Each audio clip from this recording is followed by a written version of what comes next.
بسم اللہ الرحمن الرحیم۔ شروع اللہ کے نام سے جو بڑا مہربان نہایت رحم والا ہے۔ الحمدللہ الحمدللہ رب العالمین، الصلاۃ والسلام علی سید المرسلین، اما بعد فاعوذ باللہ من الشیطان الرجیم، بسم اللہ الرحمن الرحیم۔ قال اللہ سبحانہ وتعالی فی القرآن المجید والفرقان الحمید، فاذکرونی اذکرکم واشکروا لی ولا تکفرون۔ وقال اللہ سبحانہ وتعالی فی شان حبیبہ ان اللہ وملائکتہ یصلون علی النبی یا ایھا الذین آمنوا صلوا علیہ وسلموا تسلیما۔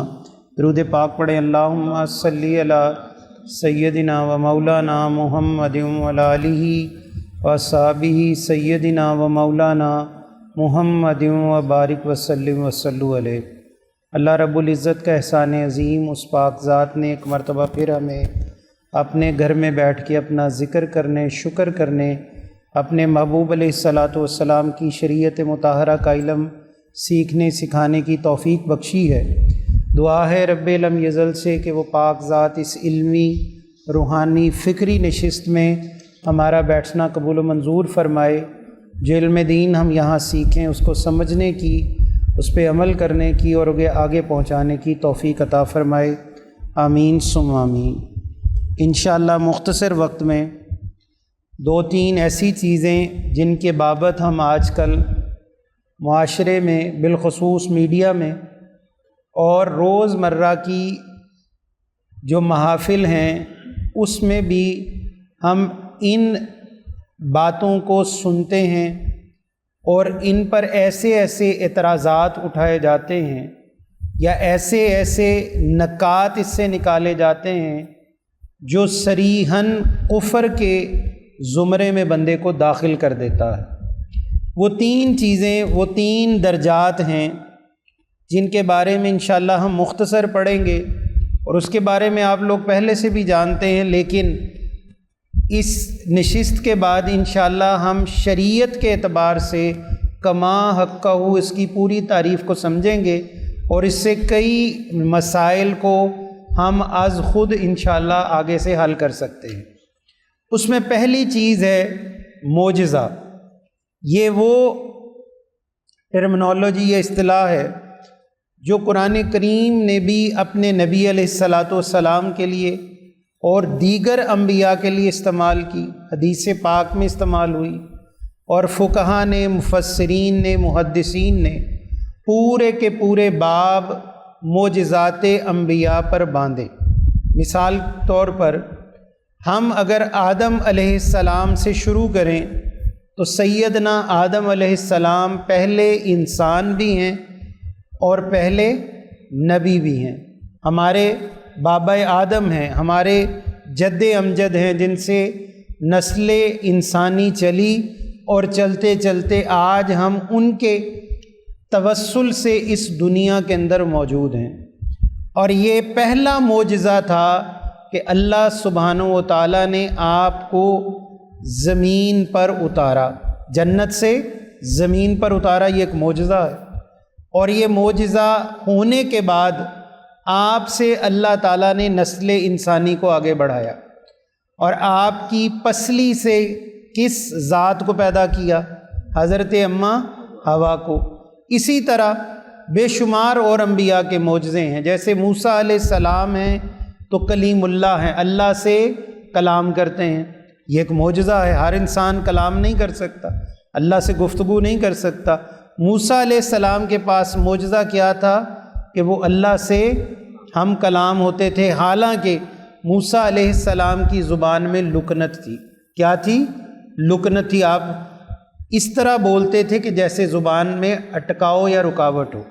تو موسیٰ علیہ السلام پر ہی اللہ تعالیٰ نے اس دعا کو نازل فرمایا جس کا ذکر قرآن میں ہے، ربی شرح لی صدری و یسر لی امری وَأُحْلُلْ عُقْدَةً مِّن لِّسَانِی کہ اللہ میرا سینہ کھول دے، ربی شرح لی صدری میرا سینہ کھول دے، وَيَسِّرْ لِی امری اور میرے لیے ہر کام کو آسان فرما دے، وَأُحْلُلْ عُقْدَةً مِّن لِّسَانِی اور جو گانٹھ میری زبان میں ہے اللہ تعالیٰ اس کو میرے لیے کھول کر آسان فرما دے، تاکہ جو میں بات کروں وہ دوسرے کی سمجھ میں آ جائے۔ اسی لیے علماء فصحاء یہ اکثر تقاریر سے پہلے یہ دعا مانگتے ہیں، ربی شرح لی صدری و یسر لی امری، اور ہمارے مرشد مربی اس کو لکنت کے مرض کے لیے بھی علاج کے طور پر عطا فرماتے ہیں۔ اچھا، یہ ہے معجزہ۔ اسی طرح عیسیٰ علیہ السلام روح اللہ ہے۔ کوئی جانتا ہے روح اللہ کس کو کہتے ہیں؟ ہم نے سنا ہے نا، عیسیٰ علیہ السلام روح اللہ، لا الہ الا اللہ، عیسیٰ روح اللہ۔ تو روح اللہ کا مطلب کیا ہے؟ مردوں میں شابش، وہ نبی جو مردوں کو زندہ کر دیتا تھا، یعنی اللہ تعالیٰ نے جو امر روح پیدا فرمایا ہے وہ دوبارہ مردوں میں داخل فرما کر اس کو زندہ فرماتے ہیں۔ اسی طرح ان کا ایک اور معجزہ بھی ہے، اگر کسی کو پتہ ہو، عیسیٰ علیہ السلام کا ایک اور معجزہ بھی ہے، شاباش، برس والے مریض کو شفا یاب کر دیتے تھے۔ برس والے مریض کو ایک اور معجزہ بھی ان کا ہے، زمین سے زندہ آسمان پر جانا اور پھر اس کے بعد آسمانوں سے واپس آنا، یہ بھی ایک معجزے میں شامل ہے، لیکن وہ بطور نبی نہیں ہوگا بلکہ بطور امتی حضور علیہ الصلوۃ والسلام کی اتباع میں وہ تشریف لائیں گے۔ اب اسی طرح بے شمار معجزات ہیں، حضرت اسماعیل علیہ السلام کے گلے پر چھری کا پھرنا، لیکن وہاں کس کا آ جانا؟ دمبے کا آ جانا۔ تو معجزہ کس کو کہتے ہیں؟ عاجز کر دینے کو۔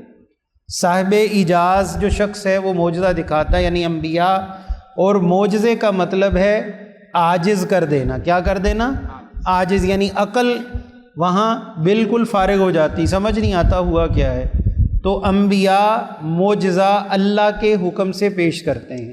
حضور علیہ الصلوۃ والسلام کے بے شمار معجزات ہیں، ستاروں اور سیاروں اس کی یعنی حقیقت کا علم حضور نے عطا فرمایا، چاند کو توڑا، اسی طرح حضور علیہ الصلوۃ والسلام کا معراج شریف پر جانا، انگلیوں سے پانی کا جاری ہونا، درخت کو حکم دینا تو چل کر آنا، دو پتھروں کا آپس میں ملا دینا، دو پتھروں کا آپس میں ہٹا دینا، کنکریوں سے کلمہ پڑھا دینا، بے شمار معجزات ہیں، کئی سو معجزات ہیں۔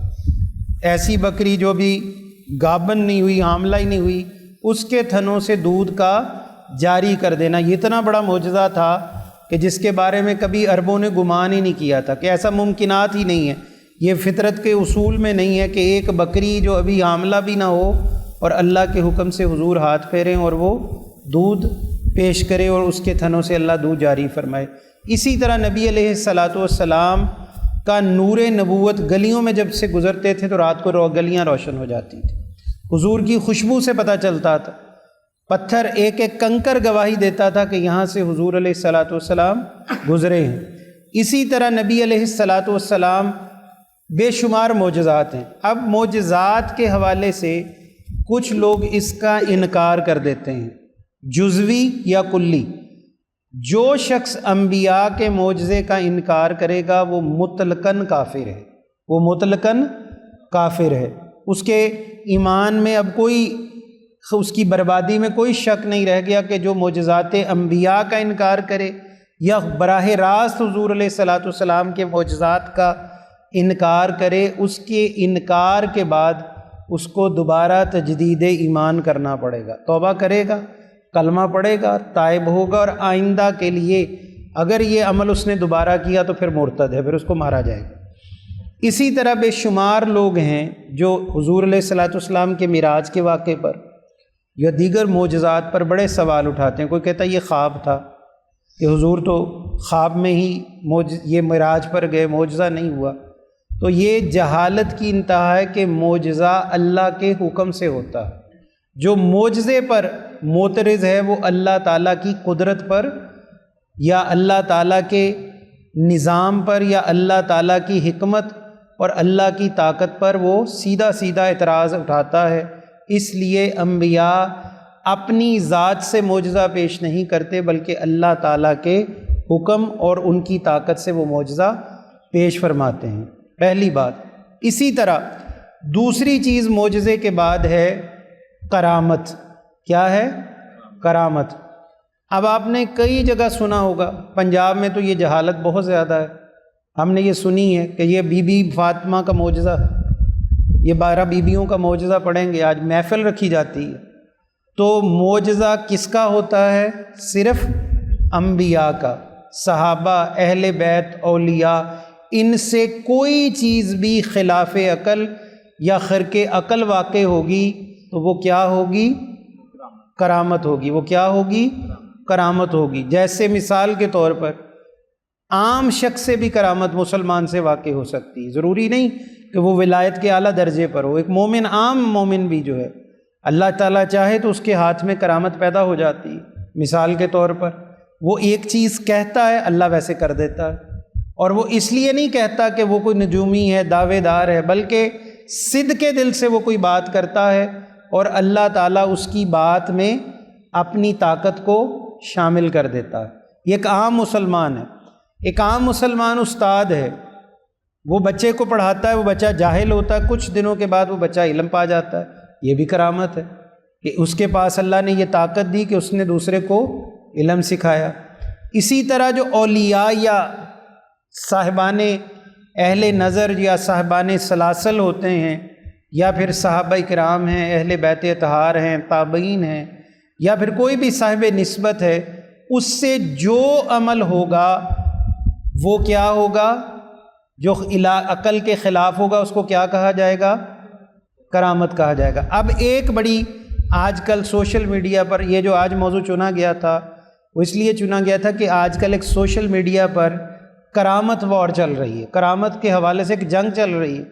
وہ کہتے ہیں دیکھیں جی بڑے بڑے دربار ڈوب گئے سیلاب میں، تو انہوں نے کرامت نہیں دکھائی، سیلاب کو روکا کیوں نہیں؟ راوی کے قریب یا چناب کے یا ستلج کے یا دریائے سندھ کے، یہ کوئی بھی دریا تھا، اس کے ارد گرد بے شمار مزارات تھے، ڈوب گئے، ان کے اوپر پانی چلا گیا، پورے مزارات غائب ہو گئے. تو اجی آپ لوگ تو یہاں دعائیں مانگتے ہیں، یہ کرتے ہیں، وہ کرتے ہیں. اب یہ بظاہر بڑی معقول بات لگتی ہے. بظاہر کیا لگتی ہے؟ دلیل ہے نا کہ جی یہ جناب جس کو آپ بجلی والا کہتے ہیں تو وہ اپنی بجلی ٹھیک کیوں نہیں کرتا، جس کو آپ ڈاکٹر کہتے ہیں وہ اپنا علاج کیوں نہیں کرتا، جو خود اہل علم ہے وہ اپنے بچوں کو علم کیوں نہیں سکھا پا رہا. تو یہ سوال تو بڑا معقول ہے، اور ایسا سوال عقل فوراً اس کی تائید پیش کرتی کہ بالکل سوال ہے اور اس کا جواب آنا چاہیے. اب اس کا جواب یہ ہے کہ جو کرامت ہے، ابھی ہم نے معجزے میں بھی یہی بات پڑھی، کرامت میں بھی یہی پڑھی کہ کرامت اور معجزہ از خود نہیں ہوتا. کیا ہے؟ از خود نہیں ہوتا. کوئی بھی اللہ کا ولی یہ دعویٰ نہیں کر سکتا کہ اس کو ہر وقت مشاہدہ حق میسر ہوگا. کیفیات ہیں، اوقات ہیں، اللہ کی عطا ہے. کئی گھنٹے مسلسل یہ اللہ کی رحمت اور برانی ہو سکتی، اور کئی دن اور سال یہ چیز نہیں ہوگی. تو اللہ تعالیٰ اصل طاقت کا مالک ہے. اور ہم نے کئی بار پڑھا کہ اللہ کا علم ذاتی ہے اور انبیاء اور اولیاء کا علم عطائی یا صفاتی ہے. تو جب اللہ تعالیٰ کسی چیز کو عطا کرے گا تو بندہ محتاج ہے. تو اللہ کی عطا کے بغیر کوئی چیز بھی ممکن نہیں. اب چونکہ وقت مختصر ہے تو مثال لمبی نہیں دیں گے. اب بات آئی جی مزارات کیوں ڈوبے. آپ دنیا کے اندر کہیں پر چلے جائیں، دنیا کا کوئی ملک یا شہر دیکھ لیں، وہاں مساجد بھی ہیں. تو مساجد کس کا گھر ہے؟ اللہ کا گھر ہے. اور سب سے بڑا اللہ کا گھر تعظیم والا کون ہے؟ خانہ کعبہ. جب خانہ کعبہ میں بھی کچھ سال پہلے، آج سے 30 35 40 سال پہلے جب اس کی تعمیر نو نہیں ہوئی تھی، ترکوں کی خلافت عثمانیہ والی ہی اس کی تعمیر تھی، اور اس میں 4 مصلے لگتے تھے. کتنے مصلے لگتے تھے؟ ایک مصلہ لگتا تھا حنفیوں کا، اس کے اوپر حنفی نماز پڑھاتا تھا، اور اس کے پیچھے اہل حنفی تھے، مسلک کے حنفی کے پیروکار تھے، وہ اکٹھے ہو جاتے تھے. دوسرا جو مصلہ لگتا تھا اس کے آمنے سامنے وہ امام احمد بن حنبل کا لگتا تھا، یعنی حنابلہ اس کے پیچھے کھڑے ہوتے تھے. شافعی امام کے پیچھے کھڑے ہوتے تھے، اور اسی طرح مالکی امام مالک کے ماننے والے مالکی امام کے پیچھے کھڑے ہو جاتے تھے.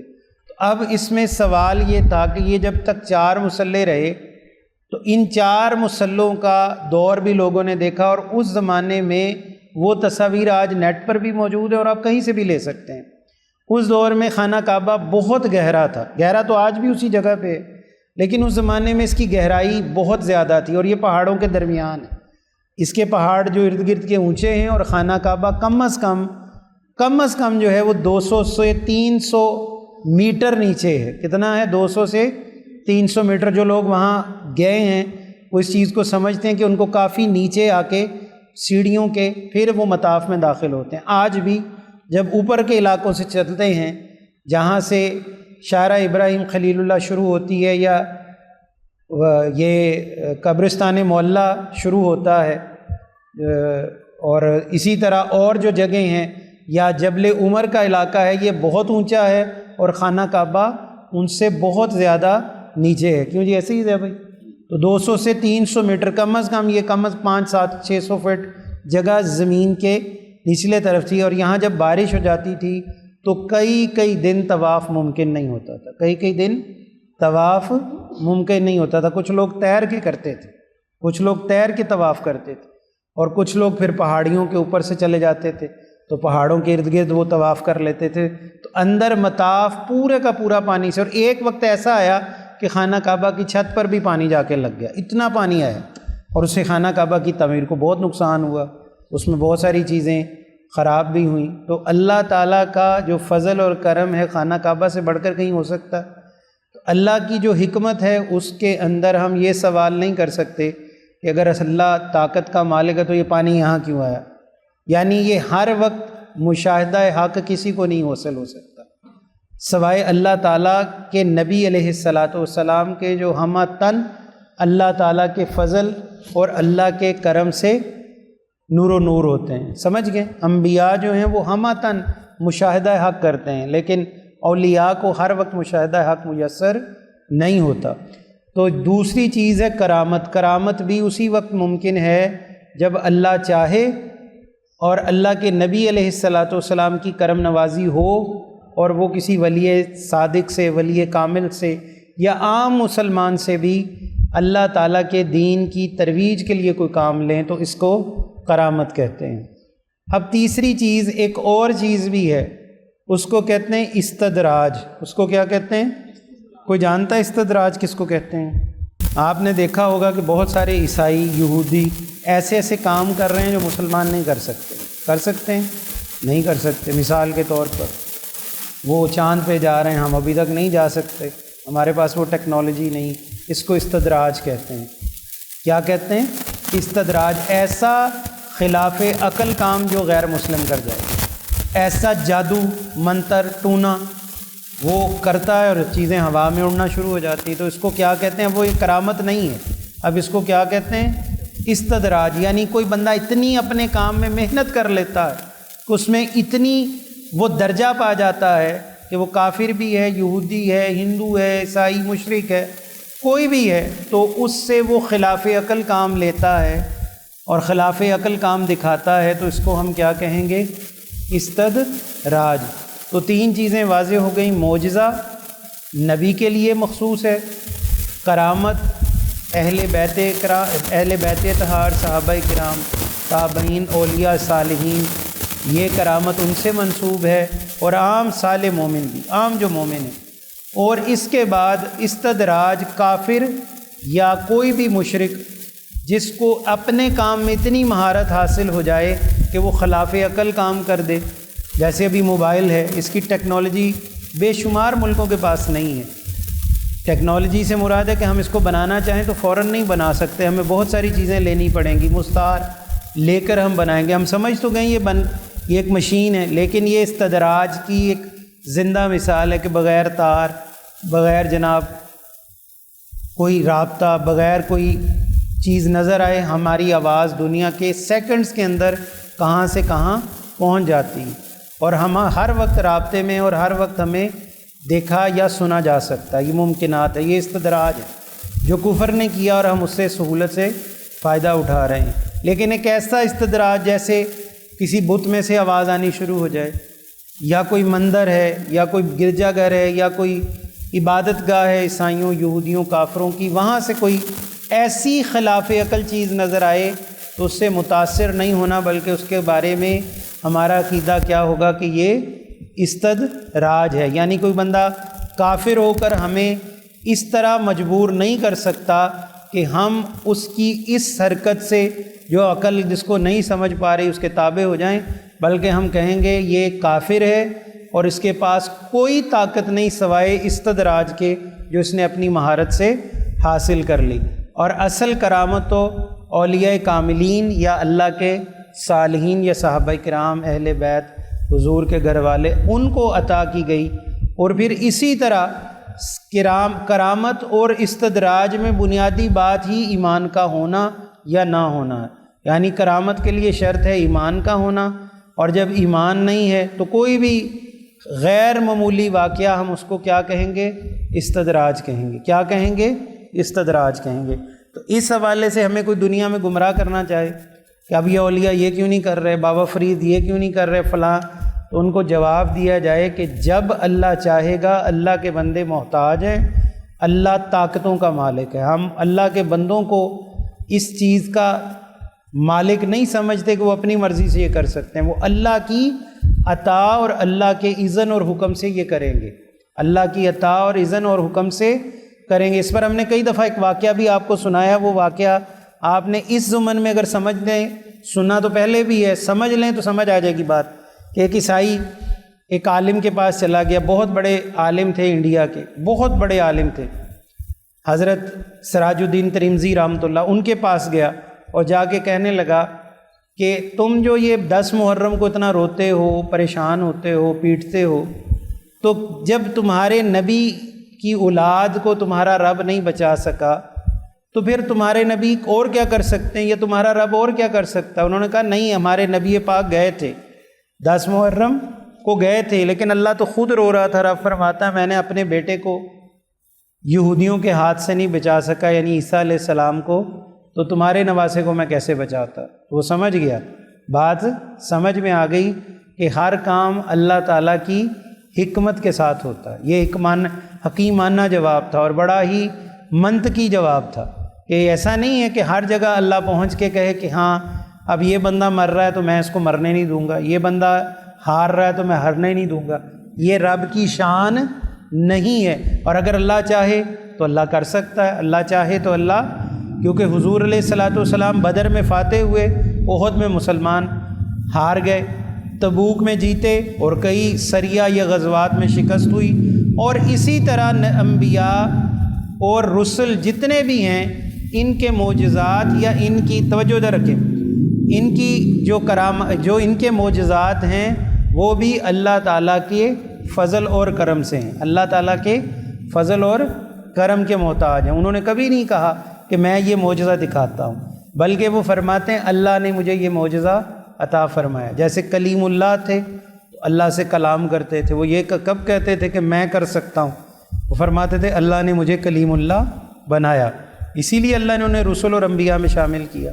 تو اب انشاءاللہ تعالیٰ دنیا میں ہمارا کہیں پر بھی کہیں گفتگو ہو، بات چیت ہو، تو ثم الحمدللہ ہم اس چیز کا بڑا احسن اور منطقی جواب دے سکتے ہیں کہ کوئی کہے یہ اولیاء کے مزار کیوں ڈوبے، تو انہیں کہے بھائی مساجد نہیں ڈوبتی، مساجد غرق نہیں ہوئی، شہید نہیں ہوئی، غرق بعد نہیں ہوئی، دریاؤں میں مساجد بھی کئی بنی ہیں، کئی آج آپ اس دریا کے راوی کنارے پر چلے جائیں، کئی مساجد ڈوب گئی، ختم۔ تو اللہ تعالیٰ جب چاہے تو اللہ اس بات پر بھی قدرت رکھتا ہے کہ وہ جسے چاہے ڈبو دے، خواہ نیک ہوں یا بد ہوں۔ جہاں اللہ نے فرعون کو ڈبویا وہاں اللہ نے موسیٰ علیہ السلام کو نہیں ڈبویا، ایسا ہی ہے۔ اور جب اللہ نے چاہا تو یزید کو اللہ تعالیٰ نے بچایا اور حضرت امام حسین کو شہادت عطا فرمائی، یہ بھی اللہ کی حکمت میں ایک حکمت تھی۔ اگر یزید مر جاتا اور حضرت امام حسین زندہ رہتے، حیات ابدی تو اللہ نے ان کو ادا کی ہے، لیکن وہ اس وقت حیات ظاہریہ ان کے پاس ہی رہتی، تو جو مقام شہادت سے ملنا تھا وہ کبھی بھی زندگی کی بقا سے نہیں ملنا تھا۔ معلوم چلا کہ کرامت کا کسی جگہ پر ہونا اور کسی جگہ پر نہ ہونا، یا معجزات کا ہونا یا معجزات کا نہ ہونا، فقط اللہ تعالیٰ کے ایمان پر ہے، اور اللہ تعالیٰ کی رضا ہی کے اندر یہ بات شامل ہے۔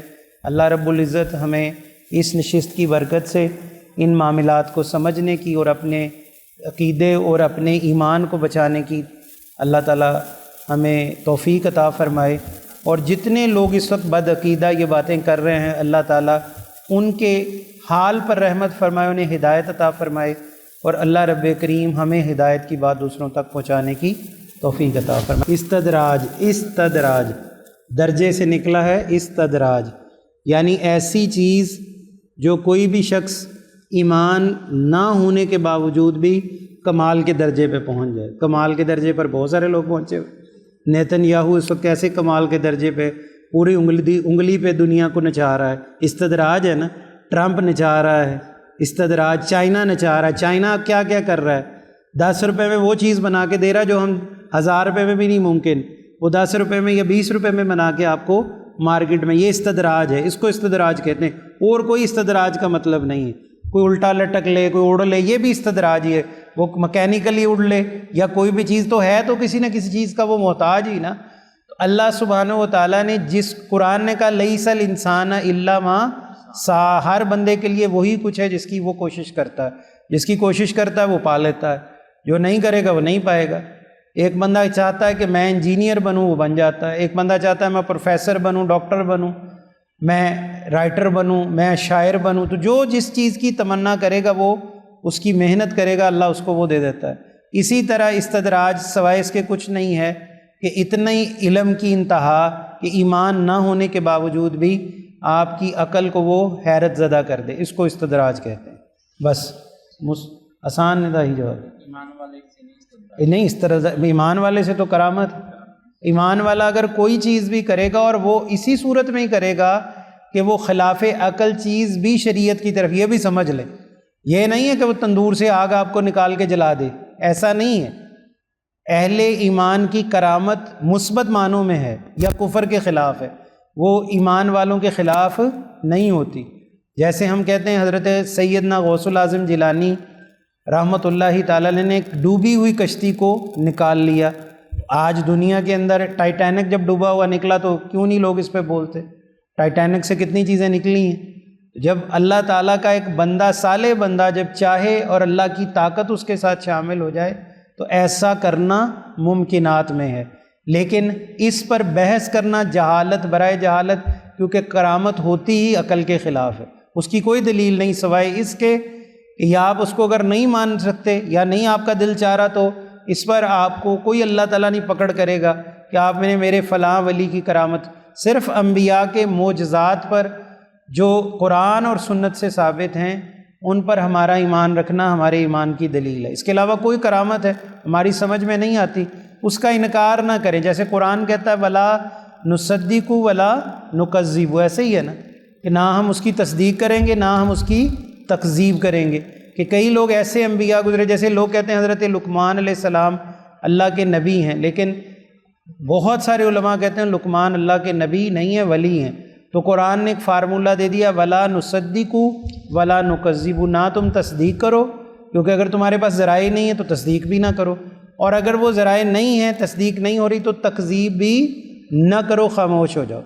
اور یہی بات حضرت علی المرتضیٰ اور حضرت امیر معاویہ یا صحابہ کرام یا اہل بیت کوئی بھی جو ہے ان کے جو آپس کے مشاجرات تھے یعنی اختلافات تھے، اس پر بھی ہمارا یہی عقیدہ ہوگا کہ نہ ہم اس کے اوپر کسی قسم کی بحث کریں گے اور نہ ہی ہم اس کے اوپر کوئی دلائل مانگیں گے، بلکہ ہم اس پر سکوت اختیار کریں گے۔ کیا کریں گے؟ جی، سکوت اختیار کریں گے۔ تو ہم اس پر سکوت اختیار کریں گے۔ تو قرآن مجید میں بھی یہی چیز جو ہے وہ وضاحت کے ساتھ آئی ہے کہ جتنے انبیاء گزرے ہیں ان انبیاء کے بارے میں ہم بہت چند انبیاء کو جانتے ہیں جن کا قرآن میں یا حدیث میں ذکر ہے۔ وہ کتنے ہوں گے؟ زیادہ سے زیادہ 200 300 اور بہت ہوں گے تو 500 یا 1000 ہوں گے، لیکن جو تعداد آتی وہ کتنی آتی؟ تقریباً 1,24,000 انبیاء۔ تو یہ وہ تعداد ہے جس کے بارے میں ہم نہیں جانتے، ہمیں نہیں پتہ۔ اس لیے یہ جو کرشن رام تھے یہ ہندوؤں میں آئے، ان کے بارے میں بھی یہی خیال ہے کہ یہ شاید اس دور میں انبیاء ہی تھے جو بنی اسرائیل کے دور میں آئے، ان کا نام انہوں نے بگاڑ کے یہ رکھ لیا۔ اسی طرح گوتم بدھ تھا، جس کو مہاتما بدھ کہتے ہیں، جس سے بدھ مت کا آغاز ہوا، اسی طرح جین مت تھا۔ تو یہ جتنے بھی لوگ آئے یہ شاید ایسا ہو سکتا ہے کہ انبیاء ہوں، کیونکہ ان کی جو اصل تعلیمات ہیں وہ بت پرستی اور جہالت کے بالکل خلاف تھی اور توحید پر مبنی تھی۔ مہاتما جو یہ گوتم بدھ تھا، جس کو مہاتما بدھ بھی کہتے ہیں، تو یہ بھی ایک بہت بڑا ایسا ہی شخص تھا یا ایسے ہی شخص تھے کہ جن کا اس زمانے میں یہی عقیدہ تھا کہ کوئی مورتی پوجا نہیں ہوگی، وحدانیت اللہ کی، طاقت اللہ کی۔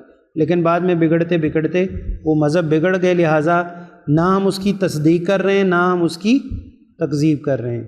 اسی طرح لقمان علیہ السلام ہیں یا اور بہت بے شمار انبیاء ہیں، خضر علیہ السلام ہیں، اسی طرح اور بہت سارے لوگ ہیں جن کا نام جو ہے وہ آتا اسی سینس میں ہے، لیکن ہم اس پر ایمان کی اتنی ہی دلیل دیں گے کہ نہ ہم تصدیق کر رہے ہیں نہ ہم ان کی تکذیب یعنی ان کا انکار نہیں کر رہے۔